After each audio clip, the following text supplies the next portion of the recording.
What is Alki Beach? Oh, it's a West Seattle. I don't know, but people from Seattle and who have visited Seattle and stuff are like, "That's such a sick shirt." They love it. And I'm like, I don't know. Okay, I'll just Where keep did you wearing get it. it? I just got it at like the secondhand store right here. I mean, it looks cool. Yeah, It's got like a little mountain range. It's graphic it's tee. really It says soft. Alki It's Beach. really soft, so I like West it. Seattle. Yeah. I mean, it's very specific. I know. And people are like, "Oh, dude." Like I've had people come up and just be like fist bump. Like, yeah. And I'm like, yeah, we're on the insane team. You don't tell them at all. No, I don't say that I don't know what the hell they're talking about. But it's some wonderful place in Seattle that has some kind of cachet.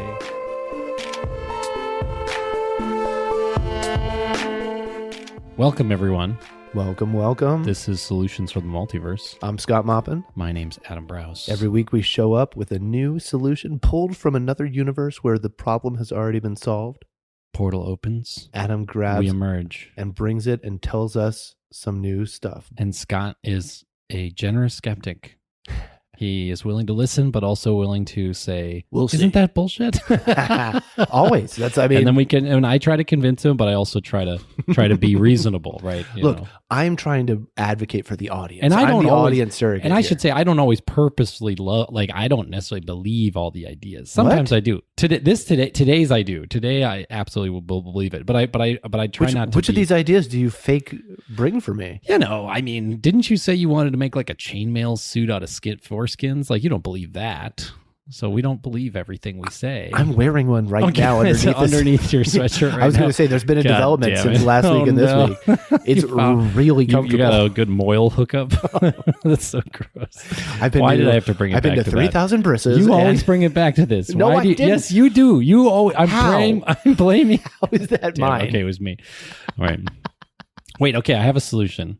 Please. But it's not, okay, people are going to say that's not a new solution. But the point of this is not, it's not that the thing itself, I'm going to explain why we should do it is the new thing. Okay. That's in this episode. This is very vague. The why thing. The why we should do it is new, not the thing itself. Because the thing itself is obvious, which is what's called protected bike lanes.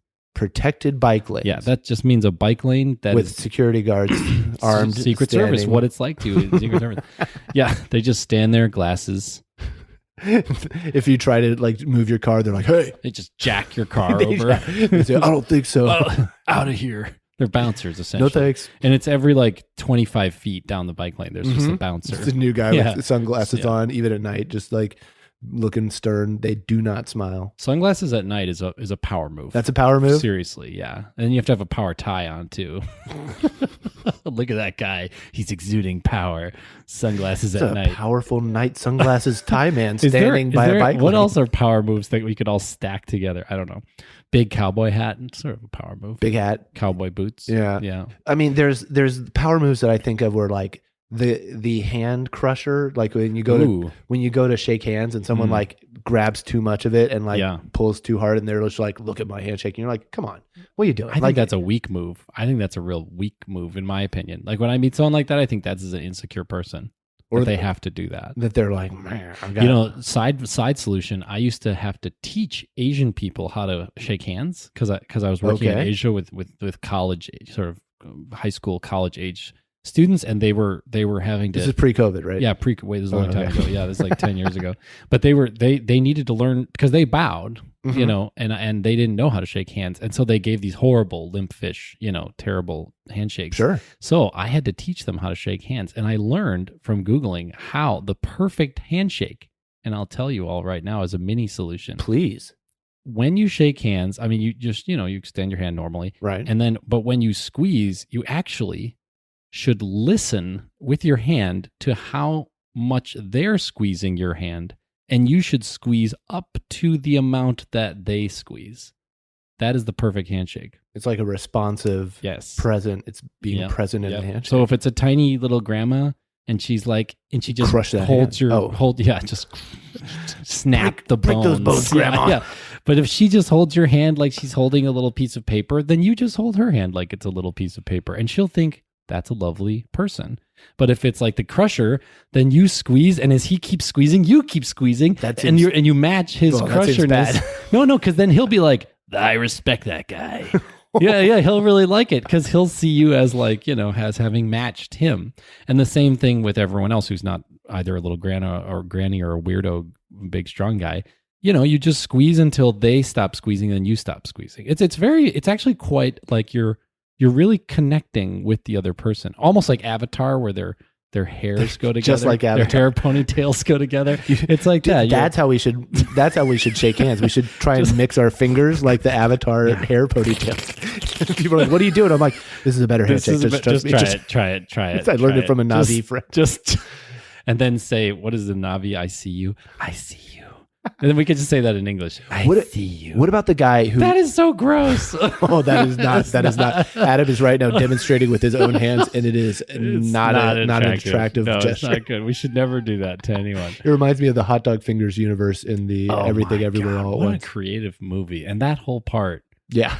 That whole part. But what about the guy, do you know the handshaker who will clamp down too early? Like, have you experienced this before where you go to shake hands and they clamp down on like too early, not when they get to the meat of the hand, but they're on the fingers. I should have said. I should have said also that to these folks who only knew how to bow is that you told them web to web first. Mm-hmm. So yeah, web to web, then squeeze until they stop squeezing. And if that becomes like a brinksmanship, both broken hands, so be it. That's terrible. The Ted Lasso, a show that just ended, and I like a lot. Yeah. There's a character like a billionaire, and he has a guy in his entourage who's just the handshaking guy. And that's kind of like one of the bits is he's really good at shaking hands and everyone's like, really? And then he'll shake your hand and you'll be like, all right, I get it. Whatever you say. You're like, oh. He probably was doing this. He probably was. Yeah, web to web. And also Donald Trump does this horrible pull thing. Have you seen that? No. Oh, it's horrible. Of course. I'm sure he sits on the toilet seat in a horrible way, Sure. So he grabs someone's hand, pulls their hand towards him and shakes it in towards himself, jerking them like off balance. And he does this to like heads of state. He does this to everyone. Takes a mutual interaction and makes it all about himself. I am so shocked. I'm shocked. Wait, I haven't shared the solution yet. Wait. So the solution is protected by no. That was the mini solution. Solution. Come on, Scott. Gotta go backward. Okay. Yeah, up. We gotta go up. Here we go. Yeah, we gotta go up. That was like a deep tangent. So protected bike lanes are the solution, but the thing that's unheard of is the why and the prioritization of bike lanes. So let me explain. So I went to this cool hangout the other day of urban environmentalists. Such a sweet group of people, like just fantastic. They all want to like save the planet and like be your neighbor. It's great. Sweet. And yeah, they're awesome people. Okay. And they were kind of interesting too because they were like leftist yimbies, which is weird because usually they were kind of anyways, they were like traditional San Francisco people who you would think would then be NIMBYs because traditional San Francisco like don't want development. But then they were all YIMBYs because they want there to be like neighborhoods. They want there to be like dense multi-use neighborhoods. Gotcha. Great group of people. But I got into a disagreement, surprise, with them. Not a bad one, but it was like, we were screaming, talking. Pulling hair. Yeah, there was a big fist fight. I wasn't invited back, but it's okay. No, it was all good, but it was a little bit like, oh, interesting. There's like differences of opinion. Okay, interesting. Let's navigate this. So I was just saying like, man, protected bike lanes seem like the best thing we could do with like our time and energy to like make the city more green and more of a city. Now hold on, can I pause you because I did make a joke earlier about it being with security guards, but I really don't understand. What do you mean by protected bike lane? Protected bike lane is where the bikes, like you design a bike lane. And the only requirement for it to be protected is that it doesn't have to share the road with a car. Okay. So there can either be like a curb. A median? There could be like a curb. Okay. It has to be a full curb, though. It can't just be like plastic sticks that the car could just run over and kill you or whatever. It has to be like a full curb, or like in the most of in Europe where they really do bikes well, it's actually up on the sidewalk. And the sidewalk is just wider, and maybe there's different color cement, and the bikes are on that different color cement. Or it could be a bike path that just cuts through the city and it doesn't interact with cars. I mean, you might cross streets and interact with cars with stop signs and stuff, but you're not like on the lane. But the idea is you're not sharing, you're not beholden to the car always paying attention for your safety. To not kill you. Yes, yeah, exactly. Sure. Right. And not to turn you into like a skid mark on the ground. And so the reason why this is a really nice thing is even if you add all kinds of like, bike signs and bikes are allowed here, and share the road and blah blah blah blah blah blah blah, bike ridership stays extremely suppressed.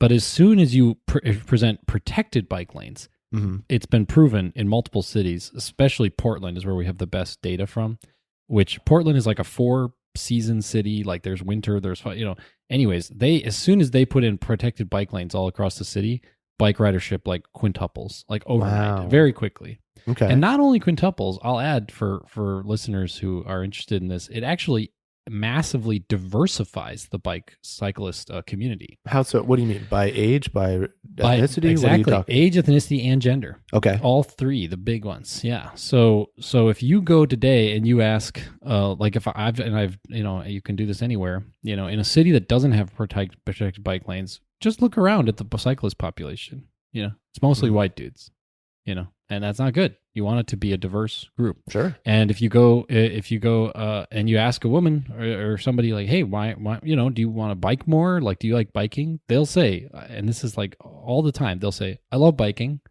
because people love biking. But I don't feel safe in San Francisco. I don't feel safe in New York biking. Yeah. And so they don't bike. But, dunderhead men who take all these risks, they jump in the lane, Yeah. Yeah. Well, I mean, I biked all the time when I lived in Japan, and when I came back to the Bay Area, I was like, "This is gonna be great. I'm gonna bike up around San Francisco." And my partner was like, "No. You're gonna get smashed by a car. You're gonna get First of all, it's gonna be terrible when you go uphill, and second of all, you're gonna get smashed by a car out of nowhere 9 times out of 10." Exactly. Yeah. I was like, "Oh, okay." So they're like, "Just put away that idea. Don't do that. You'll go out somewhere and go biking on a path." And I'm like, "Oh, okay." But it was kind of a bummer because in Japan I had gotten used to that was, my car. I did a lot in winter, but when I could, I'd ride my bike around. It was great. Yeah, it's great. Yeah, no, bikes are great. I mean, the exact thing that you're sold with cars, like freedom and like excitement and being comfortable, is actually what you get on a bike. But it's got to be safe, and that's why protected bike lanes are so critical. Let me ask you a question about Portland. When they saw that quintupling of bike, did they notice any ancillary like decrease of traffic or increased air quality, or did they measure that, or were they able to correlate that, or do you know? I've only seen the data that just talked about the cyclists, and they talked about the diversity. Yeah. They didn't do all those other ancillary things, but it would have to. Right? It would have to come from somewhere. Because the traffic, so this is the magic secret of traffic. Listen up. Okay. Are you ready, Scott? Are you ready for your world? This is the pre-magic secret of traffic to post-magic secret of traffic. This is a big moment. Okay. I'm ready. The magic secret of traffic is that traffic is a function of trips, not of cars or roads. What? That's the magic. I don't understand. That's the magic secret of traffic. It's a function of trips. So people think, there's so much traffic, we should add more roads, or more lanes, more square footage of roads, or we should have fewer cars. Actually, neither of those dimensions matter. If you try to modulate those two, doesn't make any difference. It'll just fill back up to the same level. It'll do whatever it does based on one variable, which is the number of trips people take in their cars. So how do you make that less? You put things closer together. Like in a shopping mall? Are you inventing shopping malls? Well, a shopping mall to some extent, yeah, because then you would just take one trip to the shopping mall, go to 5 stores, and go home. That would technically reduce traffic a lot. Yeah. This is a very popular idea. But an even more successful idea is to actually make multi-use development where there's like within walkable, bikeable streets, because then now people aren't going to use. You mean Europe? You're trying to make Europe in America, or they could just make an America without 2-hour traffic jams. That would be a good America. I vote for that one. Yeah, I'm not against. Again, you know that I don't like cars, but I'm not against cars completely. I just think we should, modulate down, like a order of magnitude. But here's the thing. Okay, protected bike lanes. Here's the why. So these guys, we were having a little bit of a disagreement. They were like, everyone pretty unanimously, and I didn't realize this, they were like, where we should be putting our effort and money is in transit. Bus rapid transit, trains, more BART running all day long, trains running all night long, transit. More buses, faster buses, better bus pickup spots, blah, blah, blah. And I was like, I was like, no, we should do protected bike lanes. And they were like, no, because only like able-bodied people can use protected bike lanes. And like a lot of people don't want to bike. Even if it was safe, they don't want to be like sweaty and whatever. So they were like, no, that doesn't make sense. But my theory is, and the solution I'm presenting today, is that protected bike lanes, because it multiplies the number of cyclists, is a psyop. A psyop. It's a meaning psyop. A psychological operation. Right. And I don't mean that in a nefarious way. What I mean is it changes the values of the people involved. Okay. But if you build transit, I don't think it changes people's values. I think people who are riding a bus just wish they had enough money to drive a car. All right. So walk me through the change that happens when we multiply the bike numbers. So when you become a cyclist, when you say, I commute to work every day on my bike, or maybe I commute to work with my car or a train, but like when I get home, if I want to go to the gym or the grocery store or anything, I bike. Right. When that person gets on a bike and goes around the city, they start to see the city through the lens of dense multi-use friendly neighborhoods. When you get into a car, you see the city through the lens of everyone get out of my way. I'm in a car. I'm in charge. I'm the boss. I'm more important than everyone else on the road. Even I, who don't like that attitude at all, it is the way you feel in a car. A lot of times, a car is you put yourself in a capsule and you're transported through in your capsule. And I've got audio and different things, and I'm paying attention to what I need to on the road, but I'm not in my environment so much. Right. Even and a caring on a bike, person. That is definitely not unless I have earbuds in, even then. But I'm in my environment. I'm interacting with it. I have to be at least a little bit more aware for my own personal safety than in a car that I'm wrapped around a steel cage in. Right. You know? And you're smelling the smells, and you feel like you're kind of part of that city fabric, and you're seeing what's around you. Like you're like, oh, there's that shop. I never realized it was right there. Da, da. But in a car, it's just like, where am I going? Google Maps, where's the parking? Like you're completely, and if somebody like cuts you off, like I've never heard a bicyclist say like, I've heard of them say a car cut me off because it's super dangerous, but I've never heard them say like a cyclist cut me off. They're Another just cyclist? Yeah, the cyclists are just it's very safe and they're kind of weaving together. And I've never heard someone say. But cars are like always, oh, that car cut me off. Like I deserve to go there, and the other car didn't deserve to go there. It's like what? Like it's just an attitudinal difference. I was going to say I've watched some Tour de France's where. One person gets into a jam and then all of a sudden 12 people are upside down. You're like, oh no, maybe don't ride so close together, guys. Yeah, let's not do a Peloton as we go through the... No, yes, in general, that's not happening at all. Or, it's a very peaceful, it's a peaceful engagement, But anyways, it just changes people's mentality. So my argument was...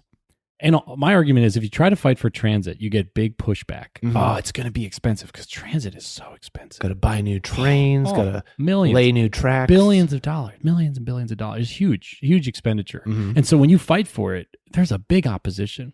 And then there's all the car people who are like, I don't need transit. I drive everywhere. Go to hell. Right. And if you're like, oh, it'll be less traffic, they're like, shut up. It's just going to be more traffic because you're shrinking the lanes. And they think lanes are the reason why there's traffic. They don't realize that the secret of traffic, which is that it's the number of trips taken with cars, is actually the only thing that causes traffic. So you get all this pushback. And so these urban environmentalist folks, who are the sweetest people in the world and great, we're saying, but we just have to really hammer. That should be our motivation. But my solution was like, no, people really like protected bike lanes. Everybody loves them. Everybody. Except for really horrible car people, like really, really virulent car aficionados. They'll be like, oh, this is going to take away parking. That's going to take away whatever. But most people are like, oh yeah, that'll be safer for it seems like people would either be positive or indifferent at worst. Or indifferent, right. Like, whatever. And a bunch of like, a bunch of cyclists who are like white men, right, are like, cool, yeah, good, because I like to bike, right? But what they're actually doing is they're creating a space that then is going to become much more diverse and much more populated with more people. Sure. So my idea is we create bike lanes because it's a politically easier win. It's so cheap. Bike lanes cost like whatever. If you put up a whole median, like a whole curb, one machine can go and do 3-4 blocks a day. It probably costs a few tens of thousands of dollars. Right. Maybe 100,000 per foot compared to any other kind of like automated transit or mechanical situation. Cheap. It's pennies. The other thing you can do is so whenever you see a road and if you hear this now, a vein will maybe bulge in your head a little bit whenever you see most roads in American cities. Oh no, what are you going to say? Okay, so every road is like cars, like a lane of cars, like half the road would be like a lane of cars going one direction, then a bike path going in that direction. If you're lucky, there's like a bike path, then parked cars, then the curb, then the sidewalk. Right. That's like most roads. All you have to do is switch the parked cars and the bike lane. So now that the parked cars protect the bike lane. And now you have a protected bike lane. And that literally would cost scraping the paint up and painting a different line. Mm-hmm. That's it. It costs, I mean, per minuscule. Yeah. Nothing. And if you did that, you would be now mass adding protected bike lanes all over the city. You'd quintuple your bicycle population. And now, guess what? All those bicyclists, they want better transit. They're willing to, they in that debate, oh, should we expend the money? Oh, they're not thinking like car people anymore. They're thinking like bike people because you turned them into bike people first. So that's why it's like. Now, I've got good news for you. This is happening at least one place I know of, like in Oakland on the other side. This is one spot where maybe they're ahead of San Francisco. They are, yeah. Down Telegraph Avenue, at least, they have that situation where the bike lane is to the right of the park. You kind of park in the middle of the road. It feels like you're parking in the middle of the road a little bit, but it's because there's a protected bike lane on the right side. No way. Yeah, all the way down Perfect. Telegraph. That's where my where I took improv comedy pre-pandemic. And so I've been down there. They also have good restaurants and markets and everything. And it takes a little bit of getting used to the parking there, but I'm like, oh, right. Yeah, it's just not nearly as far widespread or around as much. And I would like it here in San Francisco. It would be so easy. Everywhere you look, everywhere. The one problem that happened with this was a no-brainer before COVID in San Francisco. Since COVID, a very good thing happened, but it also caused it to be a problem with this, is they took some of the parking spots and they turned them into like outdoor dining things, which are lovely and I like. But now, the bike lane wouldn't be able to go straight down that. But you could universalize that. So you could say every single spot in front of the street is all those things, parklets. And then there's a bike lane, and then there's parked cars, and then there's whatever, Yeah. There's also more kind of crazy things you could do. Like, I actually think what people should do is not have bike lanes as much as possible should be together. Okay. It's called a bike highway. That's when the bikes are going both directions next to each other. Right. So instead of one sidewalk, right parked car, one going one way, cars going one way, cars going the other way, bikes going the other way. Instead, you take the two bike lanes and you slap them together, and you put them on one side, and you save a bunch of space that way. Because people always want to give the bike lanes a buffer for like car doors opening, and like you always give it like a 2 or 3 foot buffer. But if you slap them together, you don't have to put any buffer between them. So now you get only one buffer. So you save 2 or 3 feet of space in the street. Okay. And the cyclists feel good because they're like, yeah, we're bicycles. Like, we're commiserate in terms of this is weight more of an established safety and lane for us as opposed to like just an extra curb, extra shoulder. Right. That the driver may not pay attention to. Exactly. So I think that's a really smart way to economize on space, get the gold standard, which is protected bike lanes, which then is going to quintuple the bike population and diversify it, make it so that women and people of color and children feel safe, and parents feel safe letting their kids bicycle at maybe not at a super early age, but at an earlier age than today, Yeah. And then now think about it. If you're a parent and all of a sudden your city is safe enough that your 14-year-old kid can just bike everywhere, you don't have to drive them everywhere. You feel better just going like, hey, you can go from here to there. Go to karate. Yeah, you're not going down the most dangerous streets in the world and crossing intersections. And now, because you're not driving your 14-year-old to karate, that's one less trip. Remember? Golden rule of transit, of traffic. Your ulterior motives have fewer trips have been revealed. Well, this is the point. The point is we need to build a coalition with cars and say, guys, don't you hate traffic? We're going to fix that. And then they say, well, you're going to destroy all our parking. Say, no, we're just going to move it over 3 feet or maybe 6 feet and put 2 bike lanes on one side, But the design of our streets, we really need to like disambiguate bikes from cars. We need to stop thinking of bikes as like small cars. They're not small cars. No. They are little spindly spider web things that a car would just run over, like totally just skid Mangle over. it. Yeah. No contest. Yeah. The other reason to do the parked car thing instead of the median is if you make a median like a curb and then the bike population quintuples, the next day you're going to need to widen it. You have to move it over to give them more space so that there can be like 2 bikes abreast, in the bike lane. So that's kind of funny. That'd be that'd be a funny problem. We have to. A city's like, we have to widen our bike lanes. It's just so crowded. Well, this is what Paris is doing right now. So, do you know about this? Okay, so Paris. So people talk about. Yes, I know about everything about Paris. Great. So bike infrastructure like this, protected bike lanes, which is really the gold standard of bike infrastructure. We think of like Copenhagen. And they're like all bicycle. Like they just don't even have cars. Everyone just cycles everywhere. Even though it's winter all the time, they still just bicycle everywhere. It's like the bicycle paradise. Yeah. Right?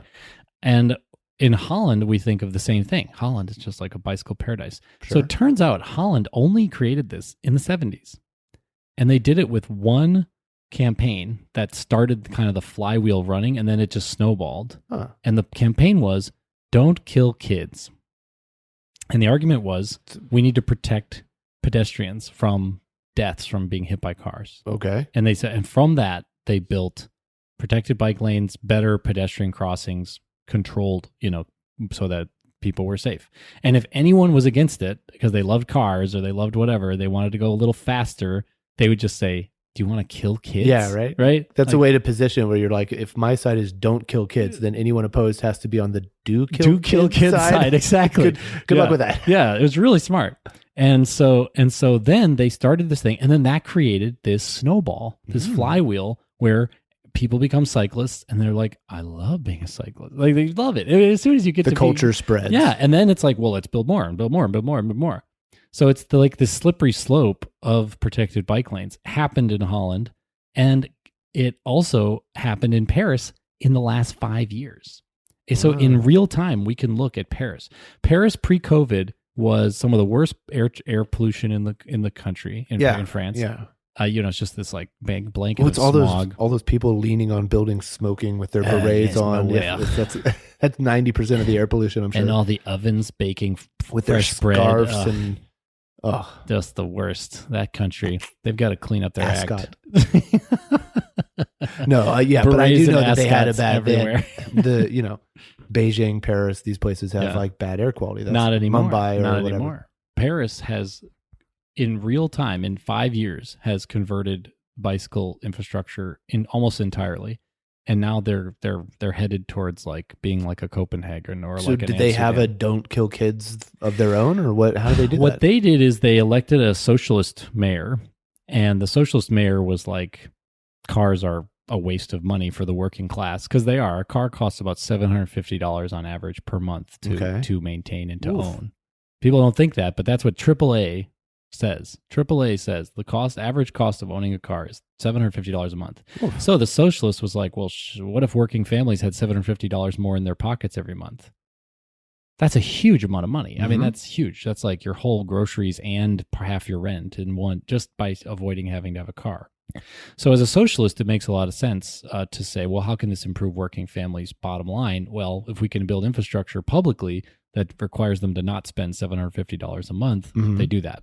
So without having to do like a don't kill kids thing, it's also because of like Paris Climate Accords and like just like the greening things, but they didn't have to do a kill kids thing. Today's like the messaging today, if you're like, hey, you're messing with the air, is going to land a lot different than in the 1970s when they're like, what are you talking about? Oh, what do you mean I'm messing with the air? Smoking up a storm. But yeah, so anyways, they didn't do it with a kill kids thing. They just did it because it's like makes sense to do in all these ways, especially politically. What if the Paris argument was they're like, yeah, we're putting out bad stuff into the air too, but have you been around all the bakeries? We're putting out good smells into the air too. We're evening out. That's our carbon offset, is all the bakery smells we're putting into the atmosphere. I like that. We should do that. We should have cities carbon credits. Cities that have more delicious restaurants in them are allowed to be more polluting because what's the most intoxicating thing to walk by? Oh, Indian food. Well, maybe that's just me. No, that's good. Yeah. I like it too when pizza places vent like hot pizza gas out of the front of their thing, and I'm like, oh my God, I want a pizza. Some of those places absolutely know what they're doing, right? It's not just like, that's just where a vent is. They're just like, all right, here comes a crowd, and release the gas, and they're just like, you watch people like it occur to them that they're hungry. Don't they do that in Disney World? They fill up everything with cinnamon smell. I think that there is some hungry. They pipe out some sort of a churro scent or something that makes you have to go and eat things. Cinnabon does it too. Yeah. That's good. There's also like a fresh cookie place near my house called Anthony's Cookies, and they do also. You walk by and you're like, "Holy cow, fresh!" But they're like $5 a cookie. I'm like, what the hell are you gonna? If they're smelling so good that you're noticing it on the street, they might be worth that $5. What are you gonna do? You got to try one of them. But Paris, basically, there's really great YouTube videos on this too. You can watch, but they basically took like the main road that goes right along the Seine, the river. And they turned it into the entire thing. The Champs-Élysées? No, the Champs-Élysées, they're planning a huge... That's the only road in France that I'm going to get. I forget what it's called. It's called like Arrimé or something, which probably means the Arc de Triomphe? Is that what we're talking nearby. Yeah. But they basically took this road on the Seine and they turned the whole thing into a bike, except for one little side lane for cars. It almost looks like what I'm suggesting for bikes here. Yeah. They put like a curb, and then they were like, the cars can go on that side of the curb. Wouldn't that be great if that's how they accomplish it, by looking down on cars? They're like, you and your little car, you can go over there. No, the bike's here.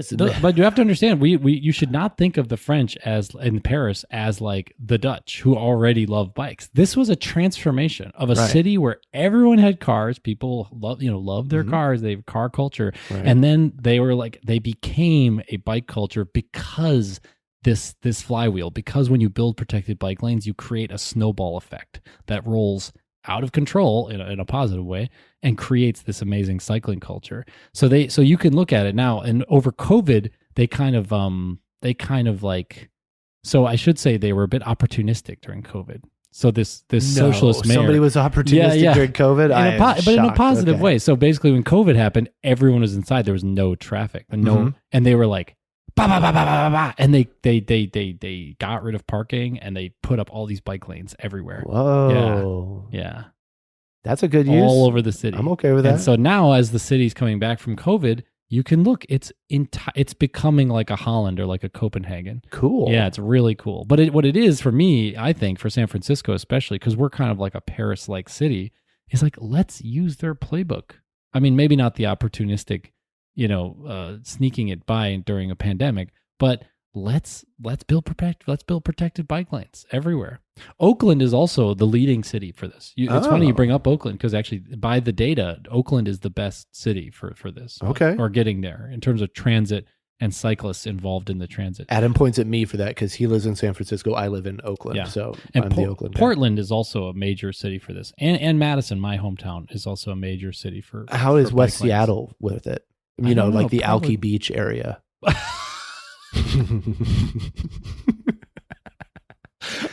referencing your shirt again.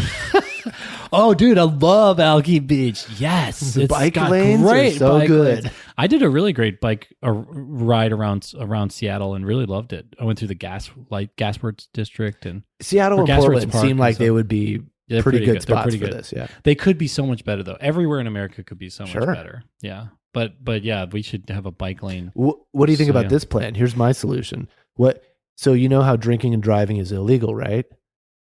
Are you gonna disagree with me? Hold on, you're gonna change it? Is this Scott's great idea? I'm saying it should still be illegal. Oh, okay. I'm saying it should still be illegal. It is. You're not supposed to drink on bikes either. But I'm like, what if that's the rule? It's like you can be as messed up as you want on a bike. Like all drugs are legal on a bike. And then that's how you get people like biking. But no, you'd have to do that. Build a lot less straight bike paths, because people would be swerving all around. Weird and a little wider too. You're like, wider. Good news and bad news, Mayor. We have massively increased the use of our bikes in the city, but everyone is really messed up, really ripped up. Yeah, and it's not exactly safer. The bike lane thing, man, it's interesting to think about cars costing $750 a month. Because, Andrew Yang ran for president. That's got to be the breakdown of like the cost of the car and like big maintenance split up over like the number of months. Because not every month you're not like putting out a thing, but over the life of your car, exactly, when those big repairs happen, it breaks down to $750. Yeah. So you have to put on tires that's like $800 or $1,000 to put on new tires. Well, technically, you were kind of using those tires over the last 5 years. That was kind of like $50 a month, right? That you didn't really realize. It wasn't free tires for most of the time, and now you pay for it this one day. Exactly, yeah. But it's gas, insurance. People, well, this is the interesting thing, is people notoriously underestimate. Like if you just ask someone on the street, how much on average, total price, you really clarify it. Total price, tires, maintenance, everything, what is it per month? They're like, oh, it's probably like $300. And it's not, it's almost double, it's more than double that. And if you have an expensive car, it's like quadruple that because the car is more expensive, more the oil, higher cost repairs, BMW, higher cost initial, A BMW oil change is like $150, $250. It's crazy. Okay, I wouldn't know. Yeah, it's bad. Never owned because the Germans are like, we use very scientifically synthetic oil that's BMW specific and da da da da. All right, an embarrassing thing about me: for many years as a child, I thought the B in BMW stood for British, and I thought it was a British motor company car, and I was like, it's like a British car. And people, what do you think the W was? That's a good clip. I guess it could have been Works. Could have been maybe. Works, yeah. But I definitely had B as British and didn't know that it was I didn't know it was German at all. Right. I was like, well, that's not a German car. A German car is it must be Bayerische Motorwerk. Yeah, Bayerische Motorwerk. Is it? The Bavarian Motor Works. Yeah. They used to be making engines for planes for the World War II, for the Luftwaffe, for the Air Force. Yeah. Well, I think Rolls-Royce got their start also making airplane engines. Yeah, and then they did. I mean, that's the initial war. That's the initial war manufacturing. Right. That then turns into a commercial industry or whatever. Yeah, not Toyota though. Toyota used to make denim fabric. Huh. Yeah, they started making big looms. Mechanical, looms. And then they were like, after the war, they probably militarized a bit during the war because they were a fascist nation. Everything was working towards the war. But then after the war, they were like, oh, these Americans are making cars and we have these big loom, like we know how to make machines. Okay, let's try to make our first cars. Oh, yeah. Nintendo famously started out as a playing card company. Really? So it's really interesting how some of these huge companies started out as a different thing and then pivoted at the right moment. Yeah, and took advantage of something and became cool. What they are now. We'll have to do another solution where I talk about Japanese post-war innovation. Okay, I think that's really cool. That sounds fun. Yeah, but. All right, so protected bike lanes. I'm sold. How do we get this to start happening? Do we petition? I think we have to I think people have to realize priorities because in a city, there's just so much you could do, right? Because it's already so developed. Yeah, you could fight for more housing. You could fight for more this. You could fight for more that. You could fight more transit. You could fight for more. You could fight to have a more diverse mayor be elected or something. You could fight for all these things. Mm-hmm. My argument and what is the solution for today is just all those things are worthy and good. All those things are good. But if you focus on protected bike lanes, you encounter no resistance or very little resistance. Mm-hmm. It costs very little. Politically, it's very okay. If we hit that really, really hard and go really hard and prioritize that, all the other things come after. Because now you've created an army of people who are going to see eye to eye. They're going to say, yeah, we should do dense multi-use housing, and they're going to be like a diverse rainbow coalition because you've increased this diversity of people who are cyclists and all these things, and they can all show up to your rallies via bike because you can all show up like, hey, we're meeting to rally for the city. They all show up, right? There might even be a bigger thing here with the bikes that I want to just suggest, which is that currently Americans, this is a well-known sort of observation of political philosophers of Americans, is that Americans are almost incapable of concerted like mass action. Almost everything happens individually, right? Okay. We're not a team people. It's a me society. Like people say there's a teacher shortage. It's like, no, there's a teacher strike that is not being organized, right? The teachers are leaving their job. That's the same as a strike. But they're not coordinating as a mass action. Right. Same thing for a million things. The nurses, too. Nurses are just leaving their jobs instead of organizing and fighting for their better wages. They just sort of leave. So there's this inability for Americans to like do mass action. I wonder if that isn't related to car culture. Like the fact that everyone's getting into their little monadical, their isolated pods and staying away from each other. Yeah. But if you created a bike culture that was strong, I think we would see a return of American mass action. Yeah, because it's true. Even on a bus or a train, you're in it with other people. You're kind of you're like, we're in this together, at least in this car or this bus or whatever. Yep. Like we all have to kind of act, you feel it on a plane when you're on a plane, sort of. You're like, we're together. Everyone be cool, all right? Be cool. Because we all need to make it to the end. Yeah. So I think there's not, so if you create this bike, if you prioritize bike, now, and I should be totally clear, bikes cannot be used by people who are not able-bodied. It's clearly a preferential thing, and it needs, we need to obviously support everyone, especially the most vulnerable people. But what I'm talking about is the order at which change can happen rapidly. If you fight for more housing, I can tell you, I was one of the first. I was a YIMBY. I'll be a hipster here. I was a YIMBY before there were YIMBYs. So I created a group that was promoting housing in San Francisco. We met one time. There was 4 people who arrived. And then like 6 weeks later, they were like, oh no, there's this YIMBY thing. We should all go join that. And we just all went and joined that because there was no reason to start our own. So I've been advocating for housing in San Francisco for like almost 10 years.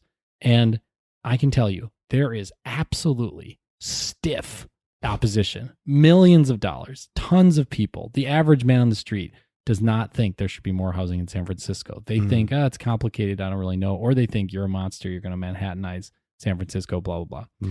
But if you say, we should have protected bike lanes, everybody's like, yeah, that's like, yes, that's so obvious. You know what I mean? Like, So it's great. Yeah, try to fight for housing. But really, let's use all our energy to fight for protected bike lanes. A year or two afterwards, guess what? There'll be 5 times more people showing up to our more, to create more dense housing. Well, imagine a version of our world where we didn't have sidewalks, and the idea was just like, I don't know, pedestrians just figure it out, walk on the road and don't get hit by a car. We didn't have it wasn't normal to have separate sidewalks most places where pedestrians are supposed to walk. It would be crazy. And that's essentially what we're in right now with bikes. You're saying we could have a culture where people are like, of course, that's where people walk, that's where people bike, and then this other place is where people do drive. Cars. Yeah. And they're not smushed together because that's dangerous, It's pretty obvious, actually, when you think about it. Plus, imagine how great everyone's calves are going to look. Oh, the sculptedest of calves. It will just be the city of great lower legs. When I was biking, I bike around everywhere today too. But when I moved to the city, I didn't really have as much of you didn't work from your home. I didn't work from home. So I was biking every day, commuting, everything. I'm biking all around the city all day long. My quads, my legs got so thick with muscle that they actually, because it was like skinny jeans were in then. My pants. Did you Hulk through your pants? Yeah, I like hulked through my pants. Like I could barely wear like the skinny jeans of the day because my thighs were just like these massive. It was crazy. They're not like that now. They're normal now. People are like, Adam, nice yoga pants. And you're like, these are thick jeans. These are soaking wet black Levi denim. It's just my developed quadriceps have pushed them to the point of spandexicizing themselves. God, they were nuts. It was nuts. But yeah, it is super healthy. I mean, that's the other. I mean, obviously, biking has a crazy mental health. Like everyone says, oh, we have a mental health crisis. I'm like, I'm pretty sure protected bike lanes would help with that, right? Because everyone would be like biking around and much happier. You're just Adam, the protected bike lanes guy. They're we have a nuclear missile coming at us. I'm like, wow, protected bike lanes. Yeah, I don't. I mean, Adam, stop it. I don't want to fall into this sort Who let that guy into the war room? He really helped us with the transportation issues, but yeah, we got to deal with North Korea. Protected bike lanes could be a good way to do it. No, I don't want to. Yeah, I don't want to sound like an idiot. Like I want to say it's a panacea, but what I do want to say is it's a linchpin. Mm-hmm. You know what I mean? It's a thing that if you hit that, it creates a cascading effect. Actually, this is a theme of solution. This is Malcolm Gladwell tipping point situation. I call this societal acupuncture. Okay. Ooh. Should be. It's sort of a theme of solutions. Is societal acupuncture sticking needles points. Into society. Just one. You're hitting one in the body politic. You're hitting one part of the whole body, but in a really narrow, direct way, and then it's causing this cascading effect throughout the whole body that heals the body, improves the body.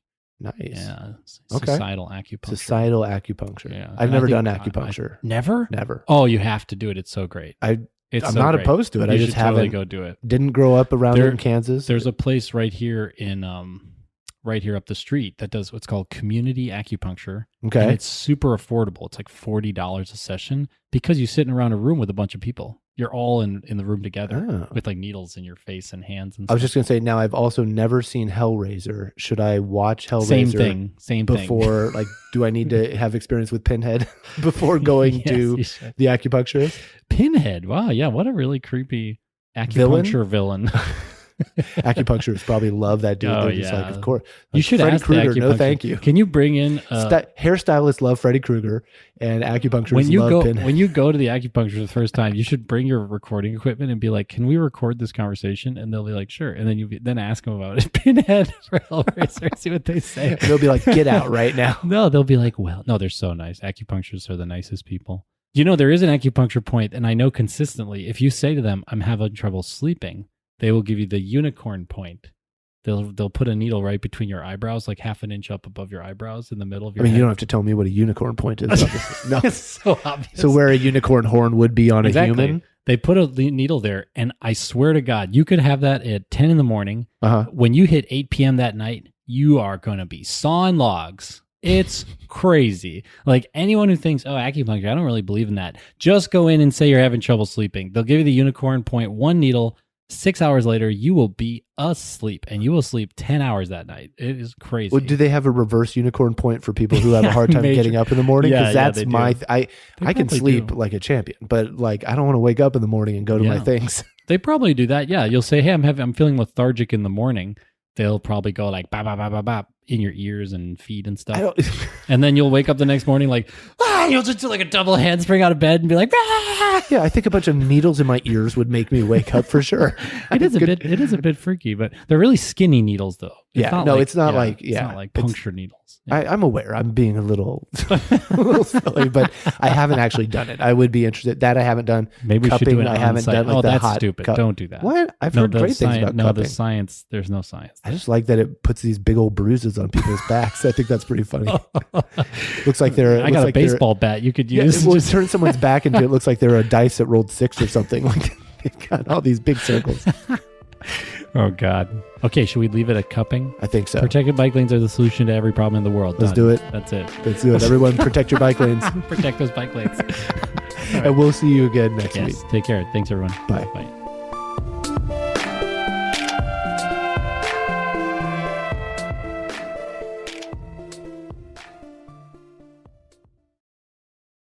Hey there. Thanks for listening to that episode of Solutions from the Multiverse. Yeah, we're back with a little after roll. Hello. Hey, after roll. Roll that after roll. So basically, we want you to subscribe. Yeah. And rate and review and tell someone, like take your favorite solution and send it to someone who you think it would like blow their mind to hear it. Yeah. We love making the show. We're proud of it. And we're excited. We want other people to show. We know that the main way people find podcasts is word of mouth. I know that's true for me. I listen to my friends who also listen to podcasts tell me about ones and I go, okay, I'm cluing into that. So we want to be part of that chain. So thanks for being a part of Solutions. Yeah. Thanks for joining us and we'll see you again real soon. Bye. Bye.